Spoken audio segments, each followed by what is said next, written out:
naye yenna akikoze tolisonyiyibwa ate Flexi wallahi Flexi Sekawere okoze kyaki Flexi Sekawere yasadde uza madi je lwaki totugamba kuliko omwana munange kuliko omwana Flexi afubutusa 10 n'ava mu control room olw'oluvannyuma lw'okumugamba nti Sekawere agono gava ku Simon nze kambabuulire eggulire lyonna lyesifunye okuva wa Simon siribala ate naddala agawana amanyi okujja n'ankolamu awo katuwa nangagono Judy okyali awo oli asindikidde ekifaananyi kya Wisdom Kaye ng'agenda ne Shakira aŋambye nti Wini success bamusuddewo kaye Wisdom akunyumula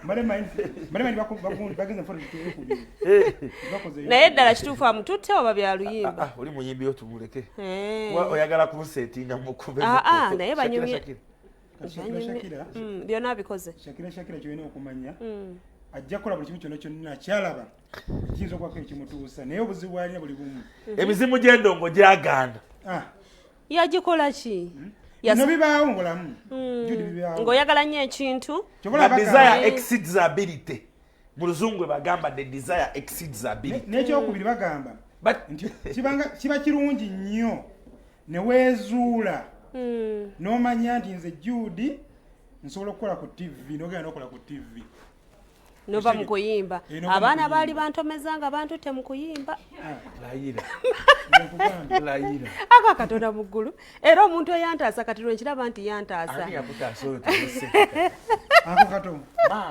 ayinza okuba yakuwabula nandikukubya ekiboko Simon nga baŋŋamba nsobola nga tugenda ku nsozi ne tukola eddoboozi ejinjakalooli entebe olwo nga ngenda kuyingira wa Captain Kasami ku Fusion Band nga wawona katongolo mutongole sava karimu nga balwaita waliwo yaŋŋamba ngeza ani ono wemakindi asiyarake oyo yagira dda nandi baŋŋambye naye yagira dda okuyiga kwa mirundi mingi mwana musajja onasetinga ebyaddala naye oli looya nno g'oliko kanso omugenda mpola naye nga byebyo munnange tutandikidde mu kiboozi anyway naali eyo omanye abantu bano endongo eno webagamba nti mulimu gwa sitaani kituufu abantu bakipinga appearance oli n'akolaga ekifaananyi ekinyirira ng'eno kirala kati abantu muva ne ssente zammwe ebweru muva nazo mu kikuubo eri ne mujja mu ndongo endongo erya ssente kati waliwo kyali wange bamuyita Ofa Kayiira oba omumanyi Opa Kayiira kati oyo omu ku baali batutendeka Judy nina mugundi wange ali musajja wange yajja South Africa oliyo yajja kumpi ne milioni 5 yakola Samacheyo festival katikati simanyi Masaka simanyi wa milioni 5 zafa mu nnaku Judy mwana era Judy nzekewangambye nti omuyimbi Judy buli gwolabanga ayise Simon kewangambye sekendako agenda South Africa azifuna akawumbi kalamba abaana mu ndongo bakasaanyaawo nze kewangambye nti omuyimbi omugwenda abanga takyalina na lugendo bwe baamuwa ssente mu kifo ky'okugenda okugulamu ettaka yagenda mu studio n'akola ennyimba 2 esaayo n'atusuulako ekifulo awo we navudde ku ndongo oyo King Mike mu biseera nze mbadde simwogedde linnya muweerako ekizampu mu biseera ebyo ebya good campaign za muzeeyi Bebe Cool amuteeka ku pembeni ayimba ebivulu byonna Bebe Cool atuuka mugamba King Mike otuswaza bakugobako mu nyumba zino sente zolaba tugenda kugulamu ennyumba tugikozese ng'ekizampo tulaga abayimbi b'enaalemu balina kye bafunye wazina kye bakineba King Mike yatabukira Bebe Cool tegerera olutalo ne lujja Bebe Cool ne yeesonyiwa omusajja oyo King Mike yagenda yakola alubamu namba yakwata video nya milioni 18 ewa Sasha Vibes ziri ludda wazo yendongo ekyewunyisa abamu bagyevuma abalala bafunye olina okwezuula ng'obudde bukyali wendi ofuna oba ngenda ggwira oluyimba lwe bayita sirire jula mululaba lumu Spice ayinza okuba yalugula milioni nga 2.5 ne production wana simu ne video byonna nga bigweredde mu milioni 2 promotion okutuuka nti top 10 radio station zirikuba bino si bya ddala nga lulimu miliyoni endala nga 20 agaana nga lulimu ba Moswa Down promoters miliyoni endala 10 nga zirimu ba DJ top 10 DJs mu district ezisinga okusalawo endonge wava abantu nti Mbarara, Buhinga, Mbale, Jinja, Kampala miliyoni endala ameka 2 okulasimu ati kati wakubuza song of the year miliyoni 7 wakubuza song of the year ebasirire jula naye kakati ekisinga okukola ki nti kakati booking zalukozeemu wa sente zalukozeemu ziba zabudeeda sirire jula egundi sirire jula apartments zali mu kusitula okulabirako nti kyekyo nti oluyimba lwakwatayo talina project gye yali afunyeemu nga sirire jula kati awatandise kubala bubazi babittu si boolabaabu okubaawo omwezi gumu beetaaga bookings 8 omwezi bookings 8 okusobola okubeerawo omwezi leka nkulage manager waabwe Lesse Enoka avuga akamotoka okuva ewaka okutambula okupromotinga endongo buli bbaala ekiro yeetaaga ekitirinya emitwalo 10 buli lunaku nti ku Monday ngenda wa ku bbaala bweti nti ku gundi ngendeke amafuta ne wasanga Judy ng'ali mu gundi Judy wakusanga nti okola bwoti nsaba biiruyo sigenda kutagenda kuwa sente direct kubeyo taziina ate endongo agimanyi ajja kusaba biiru ya Judy okusobola okulaba nga bali bwe batyo ababola bab'emikolo Isa Musoke nti atula mu meeting nga 15 ez'emikolo ategeka emikolo okutula mu meeting z'emikolo Isa Musoke weekend otekeddwa okubanga omuteredeka kakadde k'amafuta buli wabeera mu wedding mu planning ya wedding muyimbi ki twetagako Stabwana Tolo Misa Kisemakula alina okuyimba Misa Kiwameka Misa Kingaseera anti ogenda mubafunira okitegedde ayina enkolagana n'enjawulo ne Musoke mwe mukanya kulaba papa ng'akuba emikolo Rema Namakula ng'akuba aba ku timu ndozo omulaba ku timu ya Rema era abayimbi batandikirako nga buli omu ategera levo ye nti eno embaga gyendiko esobola gundi eno embaga gyendiko esobola Mary Butter eno embaga gyendiko esobola gundi okitegedde yabazimanyi naye nga banna bitwogera wano si kuba malamu maanyi kyogwanga maanyi yamwe nerabiwa abayimbi bangi nnyo kati gwe omuyimbi ali eyo naddala wezuule twatandikidde ku kwezuula waliwo kye bayita laka naye laka egobererwako ebintu bingi omwana nga gwolaba oli omutume planet kyaliwo enjayi n'agikuba omulundi gumu n'agula emmotoka naye enkola bwetyo ndogo oluyimba olukusooka okulinnyenyenye olukusookawa ogenda kutandika okuba nga mu kifo ky'okulwanisa abalala abayimbi okompitinga n'abalala ng'okompitinga n'oluyimba lwe erinnya lyakyuka tewali amumanyi na planet bamuyita kyayiwenjayi kale Simon Kenzo afulumiza ekiwandiiko Kenzo olunaku olwaniro baali bagamba federation tegenda kufederatinga tekkirizibwa nga tonagira alina erinnya eddala lyayongeddeko ekireetedde abantu okubuusabuusa nti kyandiba nti gundi federation kibi limited bikyebi yes okuba nti ekintu kyandiba nga kiri fake bena bajja kubyogera nti kiri fake kiri ki eyo federation okugiwandiisa yagobeza abantu abalala kati eggulire terikyali wano kyoba omanya Emakarosi Cindy Emakarosi Ragadi bayinza okuba nga bagobe kakati sokwendeko Cindy yakkiriza naye ekifo kyayagala kya Shiba era olaba statement ze zayogera gamba tetuyina buzibu akabadi ke batega basindi balina federation zaabwe already ezaaliwo weziba nga zaaliwo bamemba bo nga babemulugunyako ebbanga ddene ule bakola ki okugamba federation fesi bbiri ezirabika eya Cindy n'eya Fiina kati bano ne bagamba tekirina gye kiraga kati Kenzo kye yatandika nakyo mu kusooka yasooka kuleeta bayimbi bano ne bagamba federation erina okubaamu abayimbi erina okubaamu bapromota erina okubaamu baani erina okubaamu baani nabagamba nedda si bwe kiri nabawa example nti Makindye Division Music Association ekulibwa Bobby Rush erimu songwriter oyo John mulimu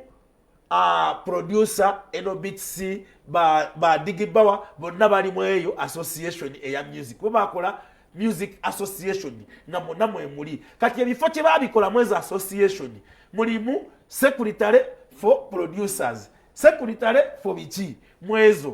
ke kabadi ke bakubisa basindi ne bagamba association yawe yabayimbi bokaboka olokwa bo bayine ezaabwe eza gundi nga ziriko Uganda Producers Association, Uganda Managers Association, Uganda biki kakati nga sinadda wandijo lwaki Emma Karosi ne Ragadi babagobye Emma Karosi ne Ragadi Aloche waita it is going to be a story of another day kale ndijo ekinuma siraba kozi ya kulwanirira ndongo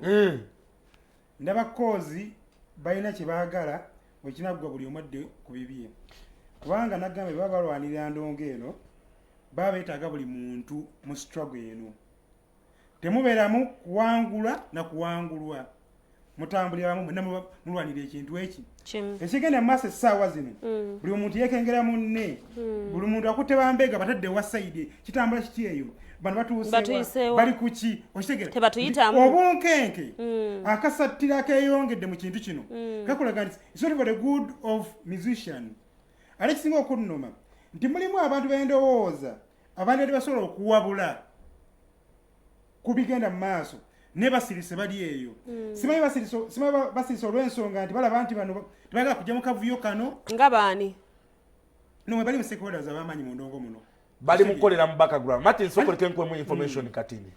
ekisookera ddala abantu abayimbi be bagezaako kubanga basuuza ekintu balina amaanyi nti bw'oba olaba kye basooka okugamba abayimbi tetumanyi ministry entuufu gye bagwa ebbanga ddene babagamba mu genda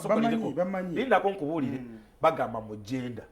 olumu olutuuka mu genda nge babagamba nti ate kakati mu UCC naye olwedde ministry ya genda ebadde eyinanga budget ey'abayimbi nenga budget gyeyina eyina misaala gya NCF Uganda National biki bwe bityo ne bwe bityo kati abayimbi nze ensonga zaabwe eziba nga bakwese mabega nti za ssente bakubwe naye banga bibyo bye boogera kutegeera nabo basabe nti akatukole bwetuti ne bwetuti nze ndi mabega waabwe basobola okutegeera buli muntu yenna Martin Sokoli awagira ky'abayimbi okwegatta n'okutegeera we babeera awagira ky'abayimbi okulaba nti batereza industry yabe bagifunemu Martin badde kyakubuulira kyogambye nti mulimu obunkenke abantu ababaddewo bonna bagenda nga bagenza okutereeza ne bava ku mulamwa ne beegatta kukola ki kubalya kuba ekituufu kiri nti okimanyi nti akawunti za Sindi ebbanga zonna zibadde hiked nga Sindi bamutambuza kuli moti kale kakati ku nsonga eno tufunye Jeff jukira Jeff ali ku side yeno ku uma avuddeyo nayogera ku nsonga zino munzikirize nsooke nfune Jeff kati nenyu yes kale sebo producer ange bampe ku Jeff producer ani kamya gwe tulina lero yes producer kamya tulabye ekiwandiiko ekifulumiziddwa ekiwandiiko ekyo gwe okisomye kikyosomyeko ekiwandiiko ekifulumye ekirango mu Kenzo bafunye certificate ya Uganda National Musicians Federation ne bagattako limited tukyekanzeemuko kubanga ffe tubadde tukyagoberera process ya ministry yatuwa guidance netugamba tulina ebintu bye tulina okutuukiriza ng'era nga tunyonyodde ti federation erina kuba ya associations era tubadde tutambula ne ministry step to step empapula zaffe twaziwaddeyo dda mu UNCC. Bw'osomye ekiwandiiko gyemu ki? Bw'ensomye ekiwandiiko ntegedde nti waliwo akakodyo akabaddewo tebibadde birambulukufu kubanga tubadde tukolagana ddala ne gavumenti era twabadde ne UNCC jo n'olwaleero babadde batuyise mu meeting okuteesa tulabe nti tukkaanya ng'era ffe twakkiriza okukkaanya kubanga ebintu bye tubadde tusaba nga gavumenti weri egambye ejja kumakinga sure nti ki bibeerawo naye twekanzeemu okulaba nga ki ate bagamba waliwo certificate efulumye nga bawandisiza federation so tukyakolamu tukyetegereza tunoonyereza tutuuke ku nsonga akatono ke tufunyeeko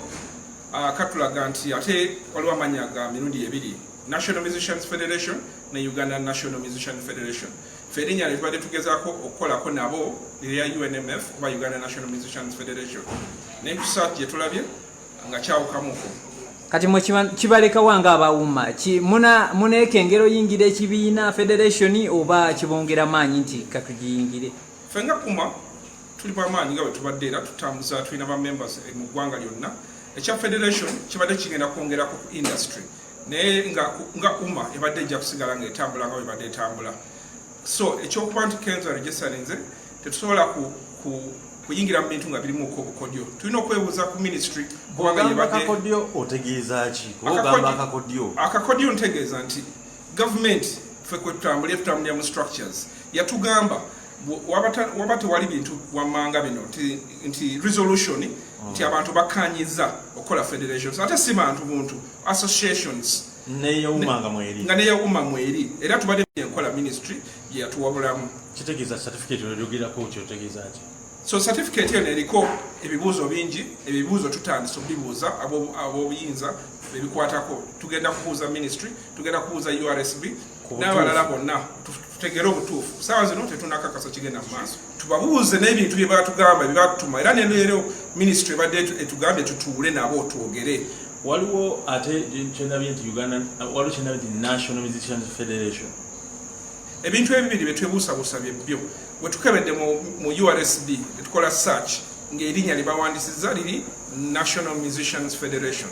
naye ate wetutunudde ku certificate ng'ate kuliko Uganda National Musicians Federation nga bitabula so ate nga URSB tesobola kuwandiisa mannya abiri ku kitongole kyekimu ekyo tesobola so waliwo okubuusabuusa era eyo certificate eriko ebyokwetegereza bingi nnyo. Okay, Simon, kati ninyo ndijo. Waliwo wanambuza omwami yayogera ngani mu ndongo. Jeff ali mu kibiina kya Simbi. Simanyi amala ali coding oluyimba. Muyimbye. Amaze bbanga nga ali nabo. Mwali mu ndongo. Institution yabe yawuma. Ne kyemalegereza okugusa. Ali omu kubana betubadde twogerako yezuule oba wali watu. Oyo. Ali mu administration. Mapesa. Like Uganda gamba. Baile kino ekintu. Bwoba wetaaga kiringa omuyimbi. Omuyimbi tasobola kwemanaginga. Nti waliwo odukanga gwe olina by'okutegeera n'omulala walina okukuyambako tosobola kukola buli kimu nti gwali eno kati Jeff yajja kuyamba ku basindi lwaki gwe baleeta okuyamba alumirirwa nnyo okusinga ne bakugoba ogusoka n'otegeka eggudi nokuwandiisa nga beewandiisa okulonda okwawuma era Jeff yawandiisa Jeff naye alina obuzibu olumirirwa kyanga tolina kigendererwa gwe baleeta okuyamba sindi waka tulina biti bibiri ndowooza bwe ntwamuwumuzzaamuuko bagitizerovinga because nenga yali ayogeza maanyi Dr. T yatambula n'ekiti nga mu briefcase waliwo omusajja awo yatambulaga n'ekiwandiiko kya briefcase naye ng'omugamba nti tulageeko ng'amulisa waati nti okiraba tabalaga kati yabadde Dr. T yoyo but Cindy ne Eddie Kenzo bombi endongo ene beetaaga tebagyetaaga ate baleke kwogera bigundi amaanyi tegaliya baleke kwogeza maanyi bonna kuba baluganda linda katini matini oyinza okuba Sindi olina kukozesa nga ne Kenzo alina abakozesa naye muli baluganda ate bayinawo olusukka okitegedde kati olaba Sindi oyo ne Kenzo oyo balaba endongo kyagenda okubasiimako kiri kimu nga bagasse buli muyimbi awamu Okay. Nebule basiko nazeno, nebasika nazeno. Nesindi kyamulema. Kale. Wandi banga motive. Ndala nnyo nabyo. Batule bagabane. Kale, kakati lwero lunaku Simon. Kale.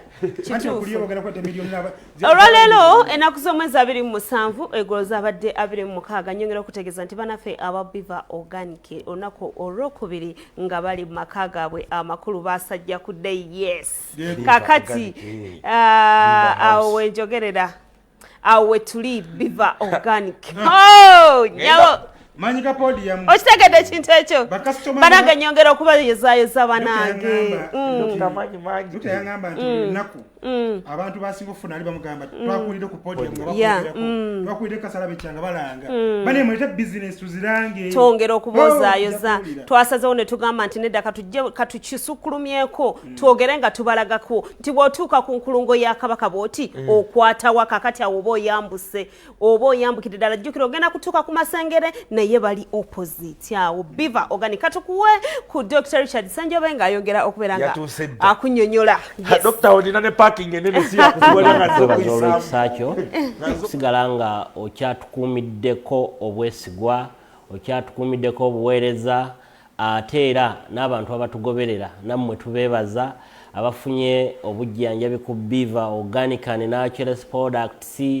nammwe abasuubira okujja ku Biva Organic tubaaniriza. Nyongera okubategeeza tuli ku kifo kyaffe ekipya ku kitebe kya Biva Organic ku headquarter ku Biva Organic Center kyekizimbe kwe tuli opposite ne Masengere ku Access Building tetukyaliyo. Twavuddeyo twazze mu kifo kyaffe ekya Biva Organic. Bw'oba otuuse ku nkulungo ya Kabaka awali Engalabi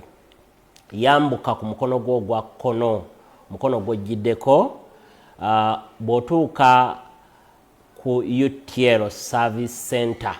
eri opposite ne kooti y'Emmengo. Kwata kolas oyo batundirawo n'omwenge omuganda. Ku kolas oyo gw'okwata ekizimbe ky'osooka okusanga ekya langi eya green, ekirina greenish color, kiriko n'ekigambo Biva Organic waggulu. Oba otuuse ne environment oba ogiraba nti ddala otuuse ku Biva Organic and Natural Health Products, medicinal plants oba oziraba ebweru awo, ne environment olabira ddala nga ya bujjanjabi ya butonde. Ate gwe ayise Emmengo ng'oyise ku Bulange bw'otuuka ku kizimbe ky'Amasengere tunula eky'Emmango jalaba ekipande kya Biva Organic era naawe ojja kuba otuuse. Tuweereza okuva Monday paka olunaku olwa Sunday. Buli lunaku ekitegeeza tuweereza kuva ssaawa 1 ey'okumakya paka ssaawa 2 ez'ekiro. Okay, yoyo Dr. Richard Sanjobe gwe twogerako wake up. Ka wake up kano weetaaga obugundi obubuna. Era kano olunaku olwaleero akamya kampere oniiru. Alinde Dr. asindike kubanga letulina bye tugenda. Ka wake up kano muganda wange kalimu extracts nyingi ezaffe ez'obutonde. Okeetaaga mu ga Katonda mugulu kagenda kuyamba ku nsonga zonna gwe mwami w'omulembe omutebi. Kano ke bayita wake up. Dr. Richard Sanjobe akugambye mu makage munoonyeeko osobole okuba nga okeefunira. Wamukubire ku 0752 624 27 osobole okuba nga oyogera naye. Okay, nyongera kwebazaako bannaffe tukyali ku podium naye ate era tukyagendera ddala mu maaso. Katusooke tufune ku lwendo lw'amazzi then tukomewo tova. Eno ye program Kasalabe cha ng'ekutuusibwako. Abo ba Sanwa Tours and Travel bebeesigika mu kubukingira tickets wamu ne visas okugenda mu nsi ez'enjawulo. Kola kago okuva South Africa. Basange ku 67 Pretoria Road, Kempton Park. Akola ku bakazi abalina amabeere agagudde abaagala okuva ku mwenge jangu wa Nnaalongo Musana.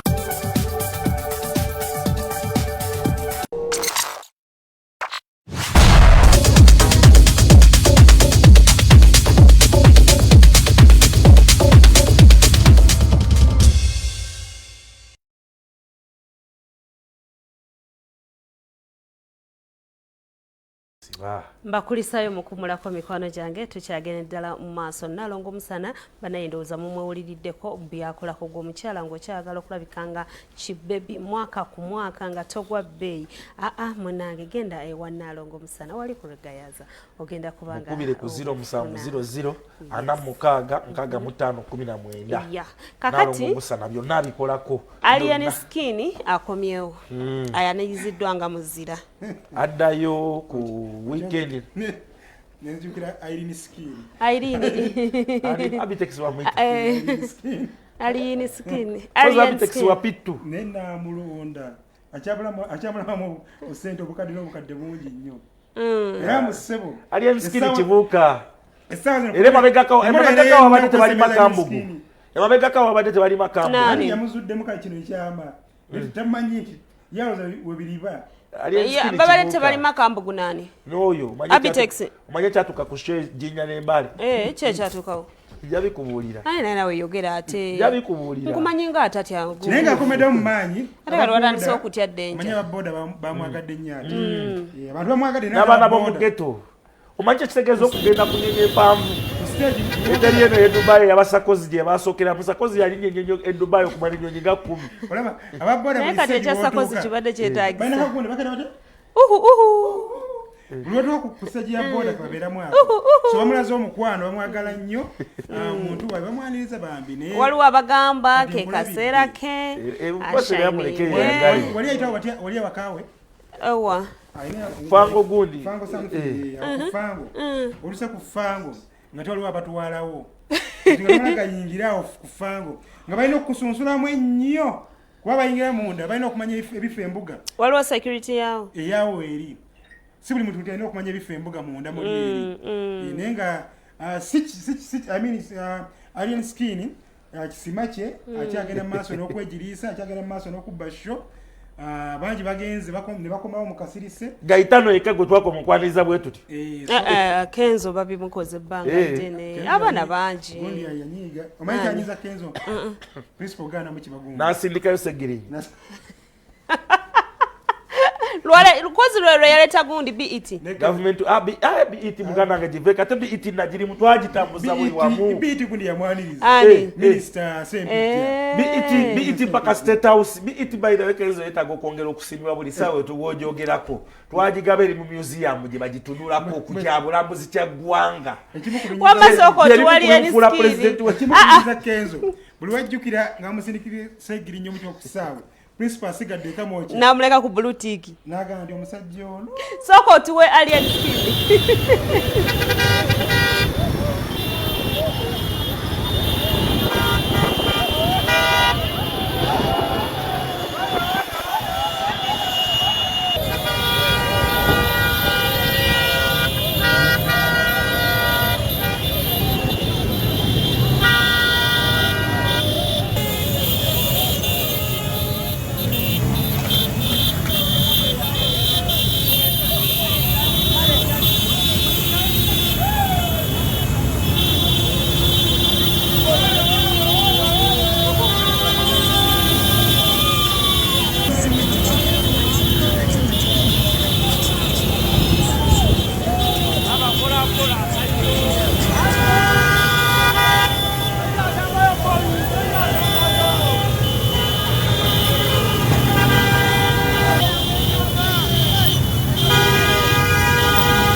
Voilà, tarefu. Balenge balengeze.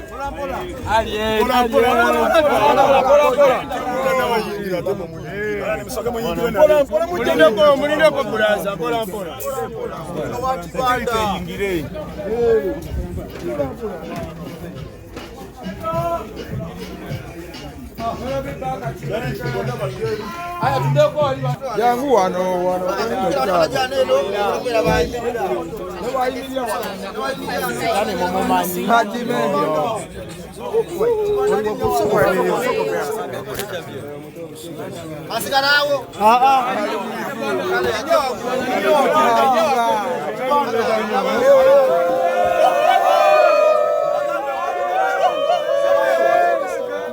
Okay, ndowooza mutegedde ina security tomala gamutuuka fango wali ku fango gayingira tomala gayingira gwani ayingira mu fango bwotyo naawe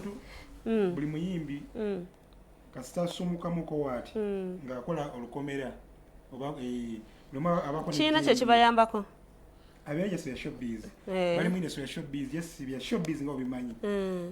Saimo waliwo abagamba nti Alien Skin okutuuka mu December ajja kukwata China kyagamba bantu mbu aba ne bagamba ti Alien Skin yazimbiddwa abaana ba TikTok ye wali fan base ye anti kakati olaba teyalemedde ku TikTok era omulaba agezako crossing okudda mainstream media era kati abalina okukola okimanyi tinga bwafunye kasente agenda kutandika okutestinga kuba other producers mumanyi mugeza ate muntu wa ghetto nendo ngaajagadde nnyo oyinza okusanga zonna zonna zajja London ng'agenda wa nesimu akoleyo endongo ewa na simu ya miliyoni z'engezi 5 tutwale mpaka mwaka gujja nga tuli awo bakompoza we bali abagenda okumuwandiikira ennyimba ezikwata ku muntu wa ghetto so tasobola it is upon magezi ge bonna oba omulaba engeri gyagezako kuba ng'atambulamu eno hype eno yaki eyinza okuggwawo naye wa investinga mu ndongo kizibu nnyo hype eno okuggwawo kambuzeko mukatono abamu balira ennaku n'emyezi bayimbi banne oba bano abantu ba bulijjo tewali muyimbi ayinza kuba ng'amwagala kyo kyosooka okiteekewawo kati gwe omuyimbi abali Alien Skin ennaku n'emyezi sooka weefeeko amaanyi gano golade ku Alien Skin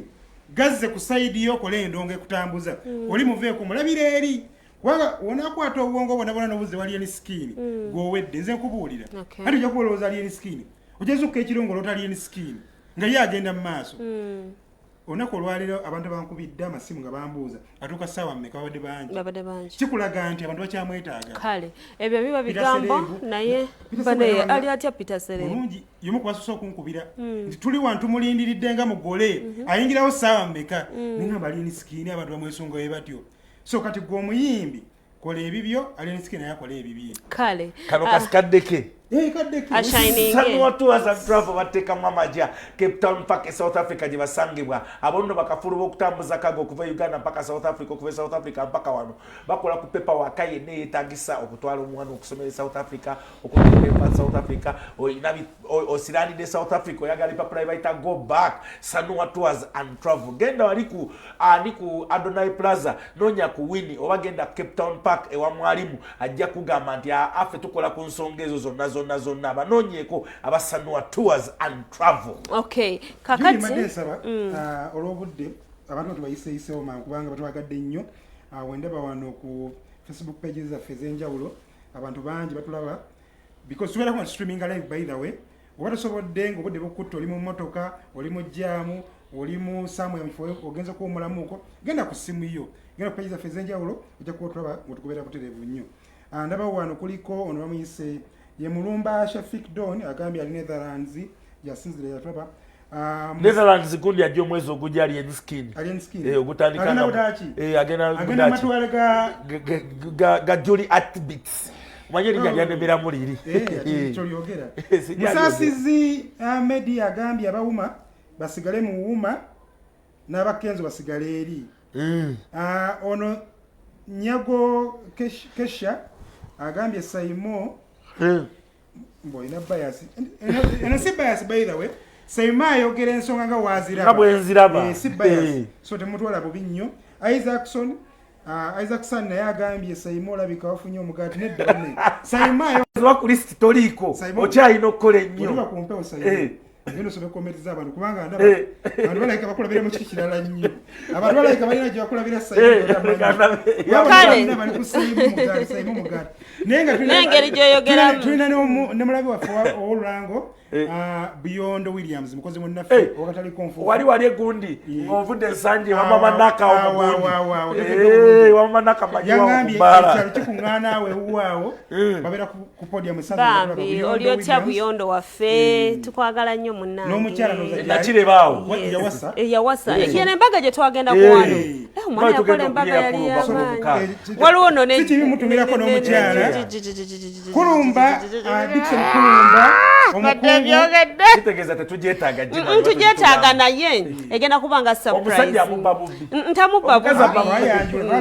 twagenda side ze luwe ntwanjula bulungi ejo mutaka eyakulumba yalwa mukagalo eyakulumba luno nambe ejo tayagala tugamba musajja kweyawula munno kubanga wali temubimanyi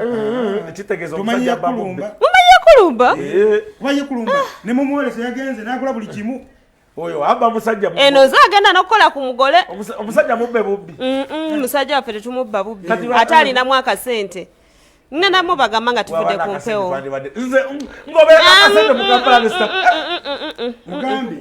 tugenda ku mbaga y'ombuulire katugende ku baganda boys Ganda boys wenjogerera bali mu ggwanga Uganda abaana bano okuva mbatya mundange bazze n'ekyenjawulo Simon nga tebannamukuba nti kakati olabe ekyo kya Buganda okiraba sooka owulirize ekitibwa kya Buganda okiraba Vision Group yabakutte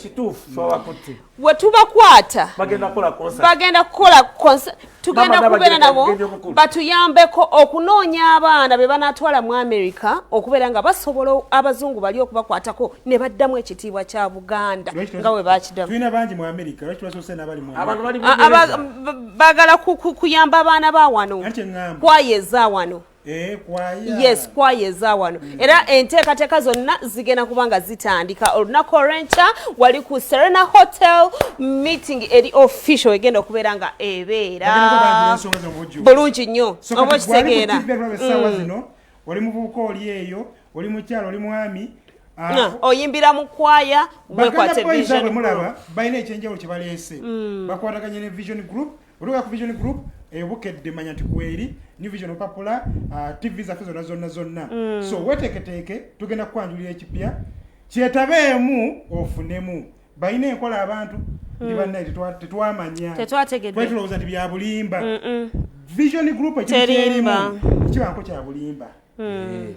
Straka alina kye yaŋŋambye yagambye Straka baby ngambye nti abantu abo buli bajja mubalaga ku TV tebajja kunoonyaako balinamu omukono munene mukama yange yayabika emipiira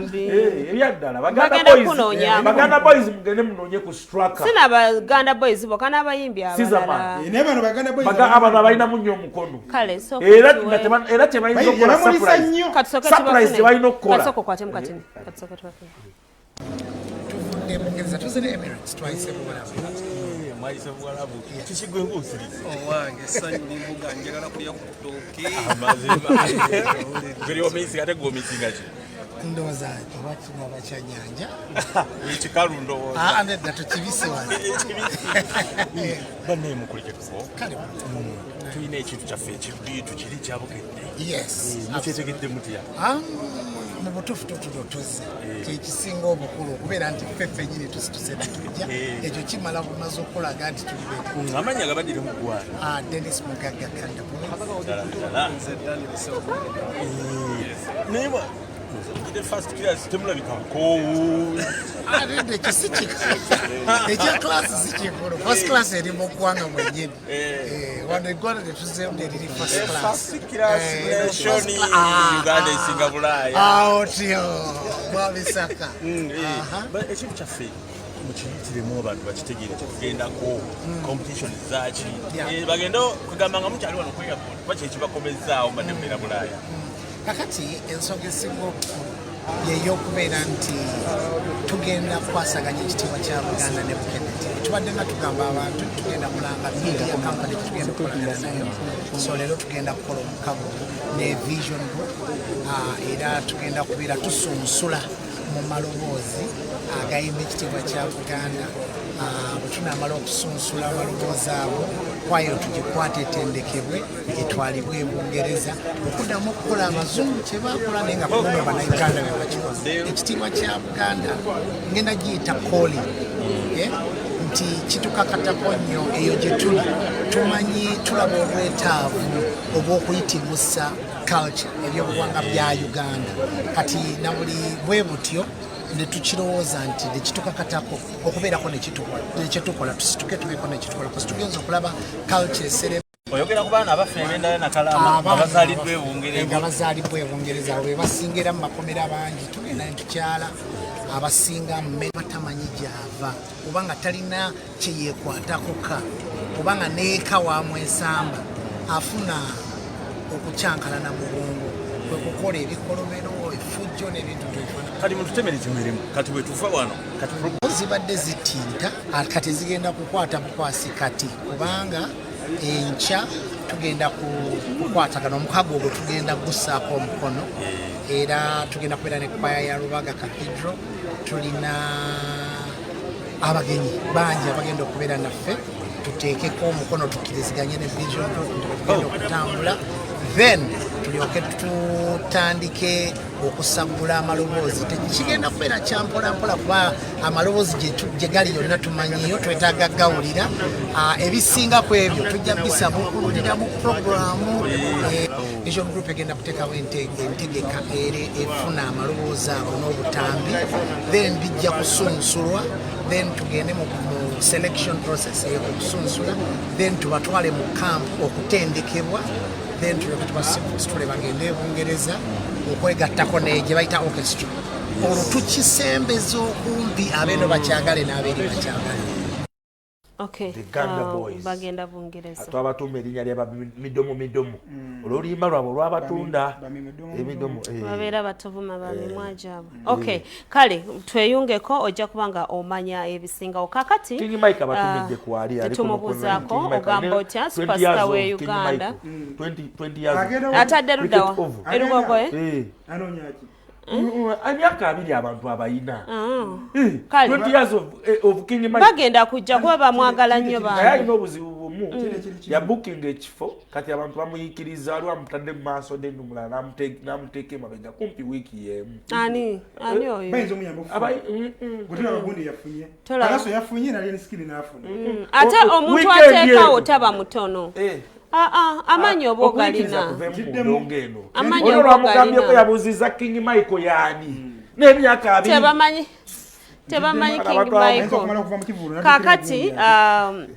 Samona ne mukyala w'ensonga zaabwe zizzeemu olunaku olwaleero balabiddwako wali mu kkooti naye Samona talabiddwako mukyala we yabaddeyo anoonya bwenkanya simanyi naye sokwendeko Simon sokolindeko awo wennyini ku kkooti emakindi we babadde era weewaali omusango gwa Walukaga ne Samona katusale ku mulundi guno Samona afune obwenkanya mu kkooti eyo kuba eyo kkooti yennyini ye yasala omusango guli era bategeeze by the way kambeeko akubiti abantu baffe abatulaba omanyi twadde n'ensonga eyakigundi eya justice omukyala Stella Amoko basazeewo leero fuddeko olunaku olwaleero kkooti esazeewo negamba nti nedda agende aziikibwe eri ewaabwe gye bamuzaala omwami gwamaze n'emyaka 27 ensonga zino wammanga zibadde enkulu nnyo era balooya bazireeta nti ekisooka ono wadde bamaze emyaka giri gigenda mu 3 bali bagenda mu myaka nga 3 nti wadde bamaze emyaka gyonna nga bali bombi netamwinaamu mwana naye yamuwasa kati bali abaana bateekayo okusaba nga bagamba tetujja kufuna mukisa kugenda kulaba ku malalo ga maama waffe ng'ali ew'omuntu gye tesobola kutuuka kati ate olwo nga talinayo mwana ayinza okugamba nange sijasobola kgenda sayidi zeeno baga nti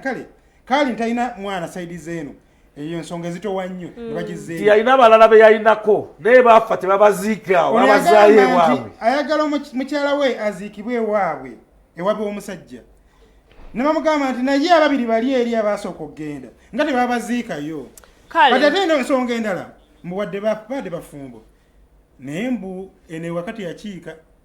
omutwalo tebagulabako omutwalo gw'ataati omukyala wa Samona agezaako kufuna bwenkanya nze omukyalo yafuna ne bagamba abaana siba omukyalo oyo kyonna bagenda ku DNA bakebera nga siba Samona si oyo Samona ye balina bonna bannaalongo naalongo oyo twagala afuna obwenkanya naye ate bino bikulu kuba tukugamba nti nno ono namuzaala sitegedde nga siwa Samona Samona ye balina bonna bannaalongo Samona anti naalongo yamanyanga nti Samona ekibuuzo Samona abaana bonna balina bannaalongo naalongo yamanya nti Samona alina abakyala soko tuwe naalongo Samona wadayina okuvuyo naye ma nga mbadde wano nfuna obwenkanya era obwenkanya mbufunye kuba ennyumba yange baŋŋambye nzireyo mu nnyumba yange sinaako byonna ekkooti esazeewo era n'olupapula luno balumpadde olunzikirizidde okubeera mu nnyumba yange obutankwatako era n'abasajja bonna bakanyama be baleeta ewaka baŋŋambye baveewo nzire mu maka gange era byonna bye badde banjogerako nga bansiiga enziro byonna bye badde banjogerako bagula bakantuuni bagula abantu bonna bannamawulire bagula abantu abatalina bakyalo banjogereko obubi byonna ebitali bituufu erinnya lyange liffe byonna ebitali bituufu ebadde banjogerako byonna byonna byabwereere bankyayisa abantu nze mukyala Naalongo nze nannyini wakaawo nambeemu kati ali kimanya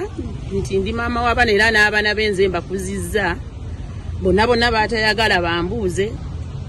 baataddemu omutima omubi baleme okumbuuza alikitegeera alikitegeera kye namukolera kyonna batuvudde wala yandibadde ate tatuuka ku ekyo ate ebyogerwa nti watambulako ebbali ozaala ebbali era kikasinga okunyiriza omwami ensonga ezo ntukuba byonna babikongera byonna ateekawo okubeera nti nembeera ekola ki ekintu kye yakola akimanyi nedda okusinziira ku mateeka ga Uganda obufumbo bwa mirundi ena waliwo customary marriage waliwo Hindu and Mohammedan marriage waliwo civil marriage ne Christian marriage. Kati awo ojjukira nti Samona agamba bagwawo mu bufungo bw'omenya wansi. Yabagamba tetamwanjulangako era tewali bufungo. Bayanjula even n'ebifaananyi weebiri n'ebyogenda mu church weebiri. Tebagendangako mu church era tebayanjulangako tebabeeranga omukolo gwa kwanjula. Mu bufunze mukulu Kasawo abawaabo b'omukazi babadde tebamumanyi abo ogambye tebakyalangako. Bamumanyi naye nga tebakolanga mukolo gwa kwanjula. Ekyo kyanjawulo omuntu asobola okubeera n'omukyala ne bazaala abaana ne babeera bonna emyaka 2 oba 3. Ekyo kibeerawo mu Uganda nzana bamukikiriza naye tekitegeeza nti bafungo. Kati mu nsonga nga gino Salongo aba alina looya we wa ddembe okukiikirirwa looya we mu kooti naye omusango omukulu okunaba gutandise kuba waliwo main case gye bafairinga era tugenda kuteekamu okwewozaako kwaffe mu nnaku 15. Omusango gwe bwe gulituuka Salongo ajja kulabikako mu kooti yeewozeeko. Ndajja kwebuuza main case eriwa? Main case omukyala Rose Nantume yawaabye omusango mu kooti ng'asaba nti bawukane ne Salongo Kasawuli Mukasa. Akoze allegations nyingi zetugenda nga bwe tugenda kuteekamu okwewozaako kwaffe mu nnaku 15 nga tubannyonnyola sayidi yaffe oba sayidi ya Salongo ku nsonga zino. Ensonga zezo nno. Naye n'ekiteeso lwaki Salongo Samona Kasawuli teyesonya bintu by'abakazi? Ate ono mukadde wulira ebbanga lyo kola ssente weeyagale bibiri byanjawulo ye weeyagalira ente eyagalaye because saa zino ebbanga lyonna emadde mumulabira yonna lyonna kwate kusika mugwana bakazi Samona oluwulira erinnya Samona bintu bibiri ebikujjira mu bwongo Salongo nsiko bakazi. Kale tugende ku gundi embaga eyakutte ey'Omuamerika Dallas Texas President Lambert kwe yabadde kwe nalabidde Naila Ali abana baffe abalala omusajja yakutte Isaiah Katumwa omulaba bano be baani President Lambert Oliguni Manda Atiga abadde wali President Lambert omulaba yabaddeyo muganda wange yonna bakutte Mande gumba akutte Isaiah Katumwa ow'omulere okuva Kampala okugenda okubeerawo ku mbage omusajja wo Beeka so kati n'amasuuti ayamba Beeka kakati omukolo ogwo embaga yabadde Naira Ali alinani ne bbaawe sokoleke oyani Naira Ali soko omwesonyiwe kakati omukolo ogwo embaga yabadde ya mwana mulenzi omuyita Peter Mugga Peter Mugga nga wasa Aisha gwatambudde bulungi nnyo omanyi ebyo bimu ku bintu ebigatta oba n'okuwa obudde bannayuganda okusinkana eyo babeera mu kayisanyo okukola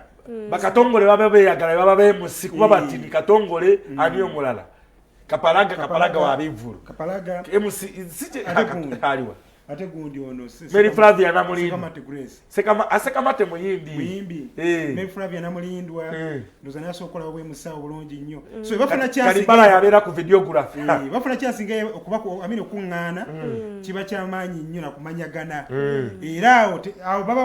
baba bannayuganda tebera mwino simanyi nze ndi Muganda simanyi ndi baba bannayuganda so omukolo gwabagasse gwabaleese bakuŋŋaanye bangi nnyo era yabadde essanyu lyereere nga bulimu alaba ku munne nga ne Dallas Texas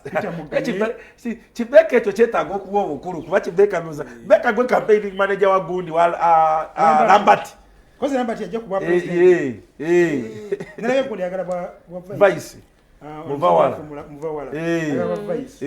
Beeka omulaba Beeka tonafate wevumansi oyo CEO Najemba Foundation omulabi kale tugenda kubanga tubalekera abaana abo nga banyumirwa embaga yaabwe negundi abatumidde podium master Brand White enkuba egenda kutonya omusajja ajja abatumiddeko nnyo aŋambye nti okusirika tekitegeeza nti no yabivaako Brand White kituufu olunaku olw'enkya Idi ya bisolo mikwano gyaffe abayisiraamu mwena tubagamba nti Idi Mubaraka ekirungi ku Idi y'enkya tukeera ku makya because ekisolo kyosaze kyoba oteekeddwa okukiryako kusanga 6-7 tujja kuba tuli ekyemisana si byakutulumya njala eno ya bulijjo naye yaffe mu ngeri y'enjawulo baganda baffe abayisiraamu abali embuzi esobola okuyita ku sendi weevu ku mobile money olinga agamba Bula White Ayagala bawa namba yo. kale Bula agenda kikolako Bula ajja kikolako tekyetaagisa